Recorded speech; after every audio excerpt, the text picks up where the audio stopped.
Hey guys and gals, Never here from Drake Wing Game, and some of you mounts Twitter the Gaming Drag. Today I'm coming at you with a new Let's Play series on Solstice Eve. This shall be replacing Just Friends, at least until that's updated, so I like the look of this, and I love the music and the whole vibe and everything, so let's go ahead and delve into this new world, shall we? Alarm chain, you were up, and let's go.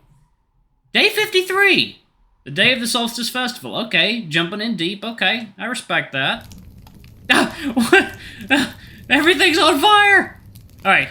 Complete and utter chaos surrounds me. Fire, smoke, screams. Deep gashes shorn throughout the earth surrounding me, leading to seemingly bottomless depths. I hear a loud snap followed by a scream as a building collapses to my side. The sheer heat from the flames means that the snow that usually covers Eisenberg is nowhere to be found.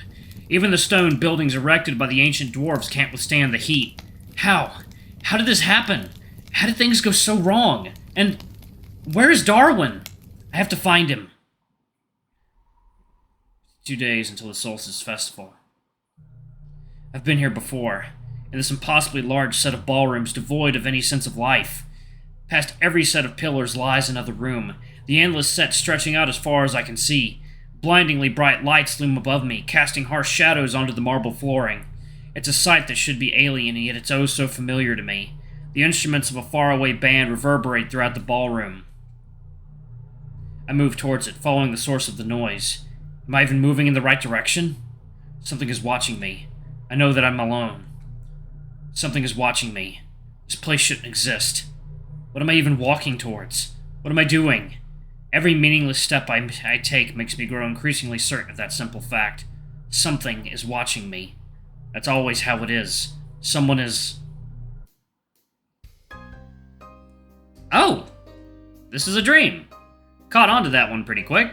Usually I spend at least a couple of minutes wandering around before I realize. Or she gets to fuck around with me first.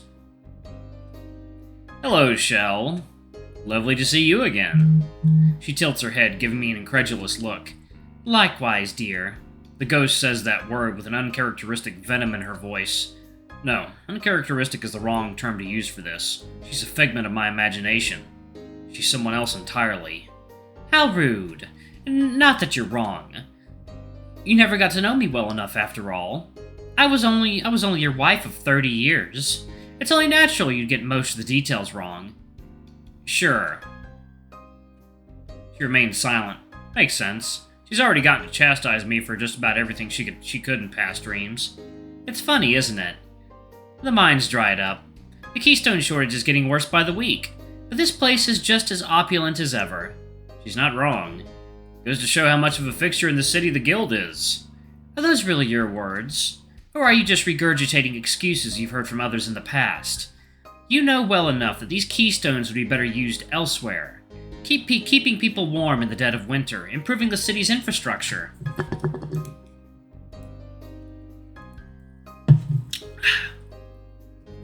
Anything but this? You know me so well. That is, for how little you knew the real me before I died. This version of her. The one that appears in my dreams. Well, I agree. There's not much the guild can do about it. Those magic circles have already been carved in. Even the experts in the field say that you can't repurpose the keystones for anything else without losing most of their efficacy. It's an unfortunate situation, but it's true. That's nice. What a comforting lie. Makes it so you don't have to do anything. I wish I could just wake up or dream of something else, but mages are rarely able to control their dreams. We stand together in silence. Shell doesn't seem to want to talk. There isn't much that needs to be said. Time passes. The music dies down. She turns to look at me. You really are a lost cause. How long is this going to go on, Cantor? This apathy of yours. Your wife is found dead in the middle of the street, and you do nothing. Didn't even notice when I didn't come home in time. Was I that much of a pest to you? The anchor weighing you down to this city? Well, you're free now. You lucked out. No family, no arranged marriage, no one to chain you down to your duty. You used to bemoan that in secret, didn't you? That my presence kept you from finding freedom, from finding love. You wouldn't dare say it out loud, but everyone could tell. So what will you do now, Cantor? There's nothing I can say in response. Didn't get much sleep tonight, which isn't particularly uncommon. I can't remember what I dreamt of, but I know it was about her. That's the thing with mages. The more you train, the better your control of your mana is, the more vivid the dreams become. Naturally, you remember nothing but the fact that you had them. What was it that I had to do today? Probably the same as usual. Whatever, I'll figure it out as I go along. The day passes by quickly, and I remember nothing of it. It's not important enough for me to put an effort into doing so. Few things are, really. I even struggle to remember what I ate for lunch today. The various financial dilemmas the guild is faced with flow through my head just as easily as they come and go. You'd think that I've realized that I'm a poor pick for the job of financial officer sooner or later, but I'm still here somehow. Only one more stop in the day, a cooperation meeting between the guild and the city guard. Just something the guild's been pressured into by the local government, encouraging us to see if some of our technology can benefit the guards in the city. Brilliant choice to do that when we're shortest on supplies. I need to get to the meeting room by the Stone Shear Lecture Hall. The hallways of the Mages Guild make for a confusing maze, but I've gotten used to it. Left turn at the second set of doors. Right turn under the flickering lantern. Another right turn immediately after. At the end of the hall, I spot an out-of-place figure, looking around with furrowed brows and rapping his foot on the floor.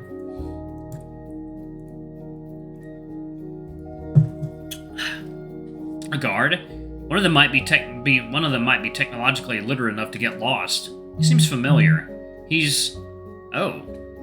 That, I managed to dredge up from my mind. Hooked up with him about a year ago, and then things got all awkward because he started talking about his dead wife. Guess we've got that in common now. That aside, he was pretty fun to talk with. Maybe I should try to get closer to him to see if I can get a few more nights of fun out of him.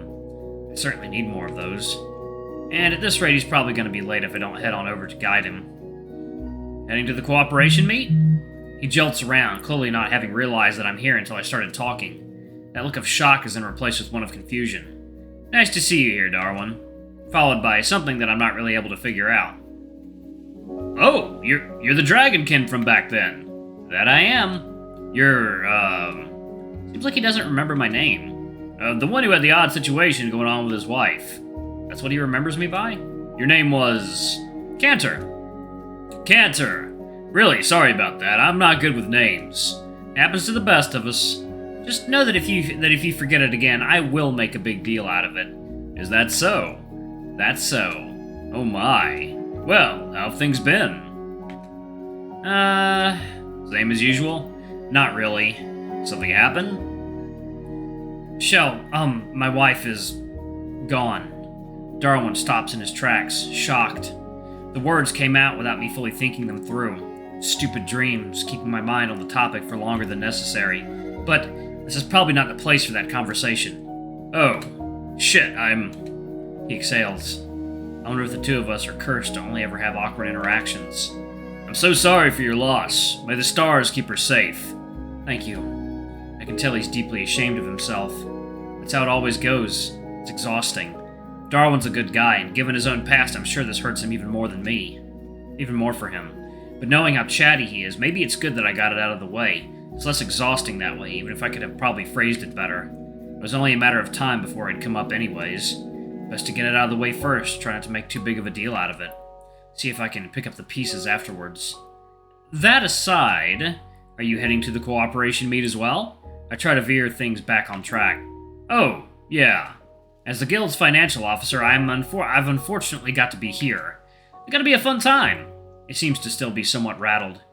If we manage to actually get there, are you lost? Oh, yeah, I've been struggling with finding it. You know the way? You got a guest pass in the entrance, no? Darwin tilts his head in confusion. It's a small metal card, got some magic circles over it. After patting his armor down, Darwin finally finds the pocket he stored it in. Guess so. What of it? Grab it. He does as I request. Nothing happens. That's odd. Magic circles on the ground should have started guiding our way the moment you did so.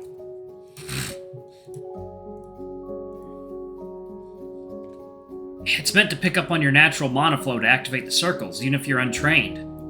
Oh, I remember now. Fucking hell! You're a werebear, right, Darwin? Yes. Wait, You mentioned it when I first met you. Why'd you ask then? I hope that the retort means that he's gotten his mind off the shell matter. Anyways, it's got to be the bracelet of binding's fault then. It keeps you from transforming by limiting the natural flow of mana in your body. which means that the natural flow in my body is enough to activate whatever magic's in this pass. Unfortunately, that seems to be the case. That's stupid. They forced me to wear this bracelet on top of all the side effects that it already has. There's also this. Holding it tighter might cause your body to release more mana and make it work. Darwin practically crushes the metal card in his hand. I'm pretty sure such a grip would be enough to break my bones.